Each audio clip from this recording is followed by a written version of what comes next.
presentación. Tenía yo una duda si esto... ¿La puedes hacer en inglés, Gustavo?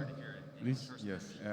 Have you measured the neurotransmitters related to this change in emotions when you are doing virtual reality? And if you think this is a good experience, is challenging a bad previous experience for the patient? So I heard, are we measuring neurotransmitters, and what was the other part?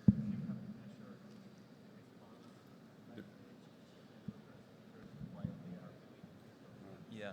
Okay, well, gracias por la pregunta. So no, we have not measured neurotransmitters directly.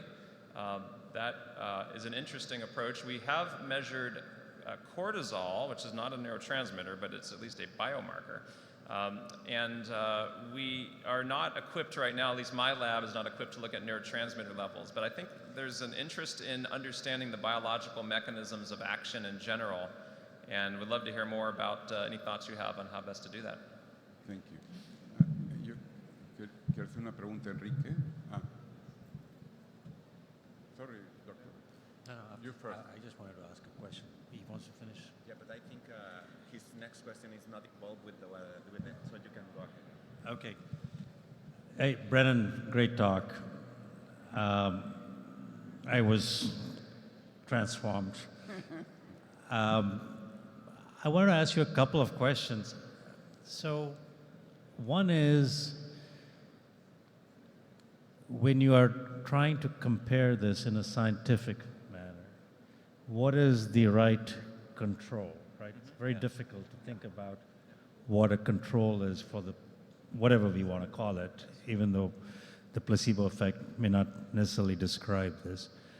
That's one thing. The second is, yes, we talk about the emotional and the escape and the awe.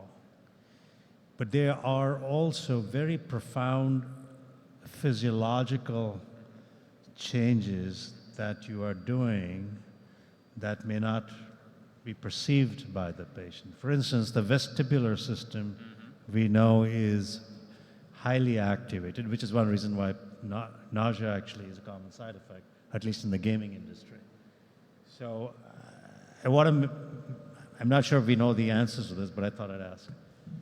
The second question was on the vestibular system in particular. So I'm talking about, it's well, what the patient perceives as awe and escape and emotion, right. But there are actually lots of physiological changes and stimulation. So the first question about a control is very important and interesting methodologically, and there's been a lot of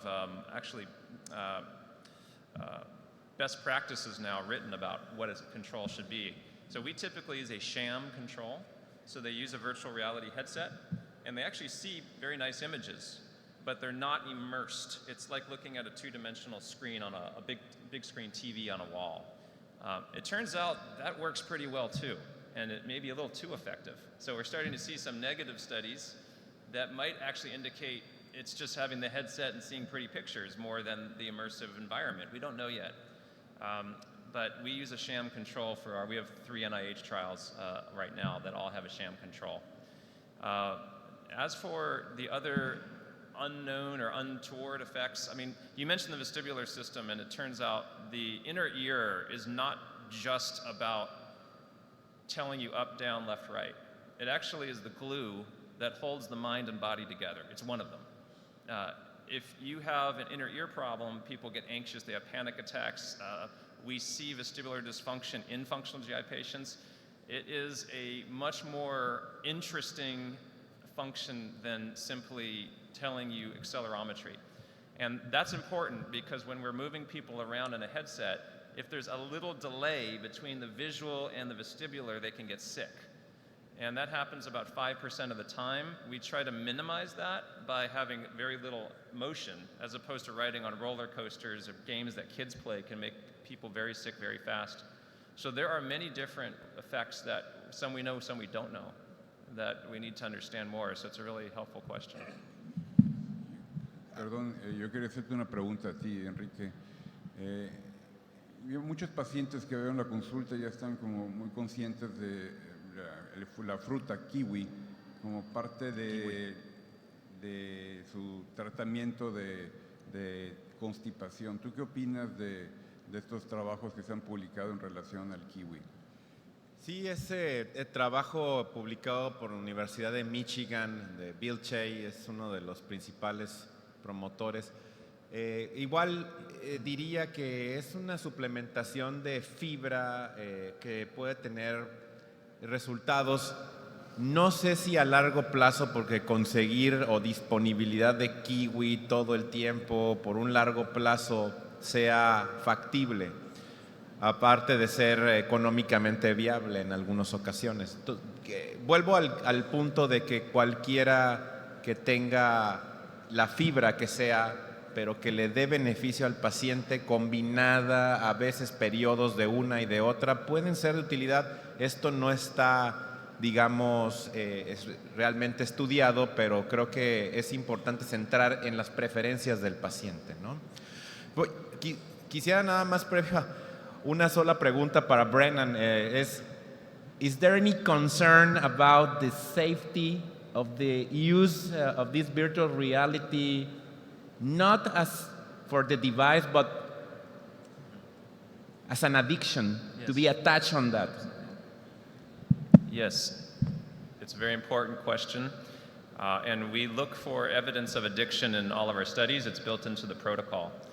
I will say that because of this earlier discussion about vestibular and dizziness, even if you don't get sick, most people don't love using virtual reality for much more than 30 minutes. They just would rather play a game on a screen than in the virtual reality. So it's almost like antabuse. You know, you sort of don't see a lot of overuse.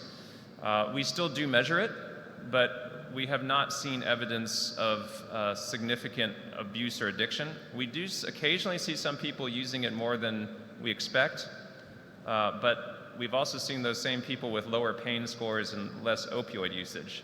So I'm happy to replace one addiction for another if that's what happens. Adelante, doctor Roche.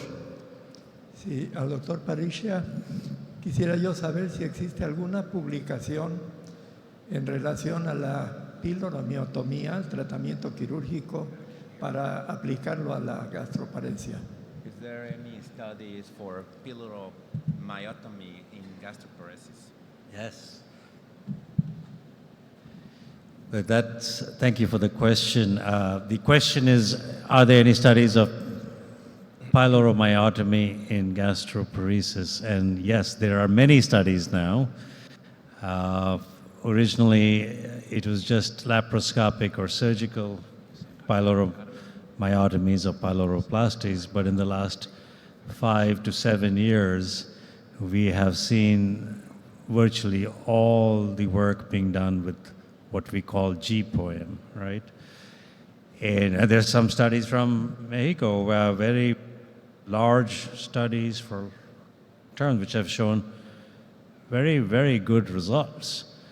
And then there was the study from Hungary, which was really the first and so far the only true sham control study.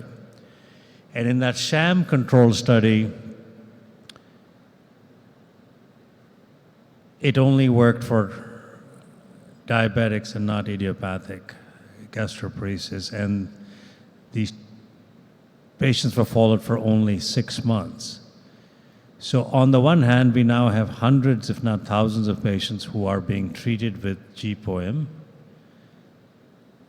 But the hardcore evidence that it is better than sham is still limited. We can say that you have thousands of patients and 50, 60% of them improve, it must work. But we've been wrong before. For 20 plus years, we were cutting people's biliary sphincters, saying they had sphincter of Fode dysfunction, till Peter Cotton did the study and said, it doesn't work, it actually causes more harm. So I am very cautious about it. We tried to do a study. We were funded by the NIH to do a larger randomized control trial. And I think this is the first time I've ever done it. I called up the NIH and said, I'm returning you the money. because we cannot recruit patients anymore. Everybody is getting this done anyway, and nobody wants to go into a trial. So I think we're in the situation where I can't really answer your question, does it work? It might work, but we don't know. Thank you. Yeah, for Alex, I think that when a meta-analysis came out, we always want to read it carefully to make a decision based on evidence. But sometimes the problem is the way to read a meta-analysis depends on who is reading the meta-analysis. So it's really important that you show us a good, clear message. Some single strains can be helpful for some symptoms. But my question is a short and tough question for you. Do you use probiotics in your clinical practice? So thank you, Jose, for a great question. Brennan and I were talking about this on the way to the convention centre this morning. So in the UK, probiotics are not prescribable. So as a physician, I have the luxury of being able to avoid having to prescribe these for patients, and I can instead give them, I would say, advice in simple terms that there is some evidence that probiotics can help some people with IBS, and I normally give them the name of a couple of the preparations that have had positive results in perhaps better designed trials, but it is up to them to try them themselves. They have to purchase them, which obviously can be expensive, and I normally advise them that they should just shop around and try a particular one or a couple of ones for 2 or 3 months, and then if they benefit them, they could continue, but otherwise to stop them altogether. So I think what you're saying is correct, and I think when we did that meta-analysis, the update with 82 trials, you would hope that there would be some really clear messages coming out of all that data, but because the data are so heterogeneous, it's really impossible. It remains impossible. Every time we've done this meta-analysis since 2009, it has been impossible to make any strong recommendations about which probiotics work for which symptom in people with IBS. Alex, can you comment about the safety of probiotics? What is the evidence of safety of probiotics? Well, I think it depends, doesn't it? I think there are studies that have shown. I think maybe about 10 years ago, I think there was a randomized trial of probiotics in acute pancreatitis that actually showed the outcomes were worse. I think adverse events were higher, and I think perhaps even mortality was higher. But in trials in IBS, obviously you're dealing with a generally relatively healthy population otherwise. So adverse events rates, total adverse events rates are slightly higher with probiotics than with placebo, but not. There are no specific, safety signals for particular adverse events. Miguel, thank you. Alex, I want to ask you a question too, and this time on the diet. So is the problem actually not the FODMAPs? Is the problem our so-called habitual diet? Isn't anything better than a habitual diet or a Western diet or an American diet? If you look at our diets, the habitual diets, you give them almost anything else, it'll be better. So yeah, that's a really good question again, and this is why we did the network meta-analysis, because in the network you can rank all the different comparators versus. So we wanted to do a meta-analysis of low FODMAP diet against any comparator. But because of the network and the way the network meta-analysis works, even though the other comparators haven't been compared head-to-head, you can make inferences about their relative efficacy. And so what comes out from the network meta-analysis, obviously, is that if you give someone a high FODMAP diet, that's likely to be the least effective comparator. But the most effective comparators were things that were an active intervention. In other words, a sham dietary intervention where they thought they were receiving an active treatment but weren't, or the BDA, the British Dietetic Association, or NICE dietary advice. And so receiving a habitual diet in a trial is very similar to, I would say, in a trial of a psychological therapy, being assigned to a waiting list control where you don't receive anything, and at the end of the trial you can, be given the CBT as an open label treatment. So in future, and this was one of the things that we said when we wrote the paper, Heidi Stauracker and I, was that future trials should use a sham dietary intervention preferentially, not habitual diet as the intervention, as the control intervention. Yeah, and I think the network analysis is great. It was very powerful, but it's hypothesis generating, right? I think there should be head-to-heads also. I would predict that if you did a head-to-head between a FODMAP diet and a Mediterranean diet, the differences would be very small. A FODMAP diet and what, sorry? Versus a Mediterranean diet. Oh, Mediterranean, yeah. I mean, Enrique has done a trial of the BDA dietary advice. He's done the first trial using the BDA NICE advice as an active intervention, haven't you, Enrique? Yes, so we did the converse. We don't start privating the patient for a lot of foods, but individualizing the amount of food they intake. And so we saw that the response is similar to low FODMAP, with the NICE diet. So I think, so the approach for diets in patients, I think it should be individualized, and that will be better for everybody. Now, Dr. Suazo. Yes, for Dr. Parisha. So you won't recommend the use of gastric emptying studies for diagnosing gastroparesis. So do you foresee a new marker for this neuromuscular disease, like for interstitial cells of Cajal disorders or whatever? Or what do we do? Because we still use gastric emptying studies. So the nice thing about being on the stage is we don't have to provide the answers. We just ask the questions. but it's a very good question. I think personally, my belief, not everybody shares it, and I respect those who don't share it. We should be done with gastric emptying. It doesn't mean that there's not a problem with the stomach. The stomach has a problem. There is a real gastric problem. It's a neuromuscular problem.